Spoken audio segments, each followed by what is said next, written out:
Hello po! Ayan at eto naman ang sa second setup na sila ate mismo na ang nag-setup. Ang galing nga at mismong Valentine's Day ang birthday nitong anak ni ate. Bagay na bagay din naman sa personality niya na isang malambing na bata. Dito nga sila busy kaya nung nangailangan ako ng tulong sa setup namin kanina ay di ko sila mahugot. Ngayon ko nga lang din napanood itong video na to.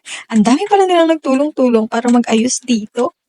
Buti nga at kahit wala na kami, ay marunong naman na sila. Kaya kahit wala na kami, ay kaya na nila kasi halos marunong naman na sila lahat.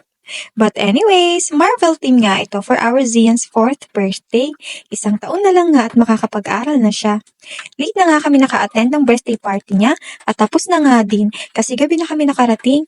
Inuman na lang ang dinatnan namin. Nagka-Valentine's gift kasi kami ni Papa ni nung araw na to. Galing sa isa sa mga suppliers namin sa event. Free ticket for Wally and Jose's Valentine's Day special show na hanggang ngayon din ay di ko man na-upload at na-edit. Kumuha din pala sila ng clown for this party.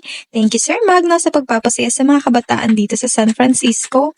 Minsan lang magkaganito dito kaya sobrang saya talaga ng mga bata. Kaya dito din talaga ginanap ang birthday ni Zian dahil andito lahat ng kalaro niya at madaming bata. And here's the final look na nga din po. Di na nga kami nagagahol sa pag-setup sa mga family gatherings kasi pati sila ate ay marunong na. Ang gagaling. Ayun lang naman po. Thank you po and bye-bye!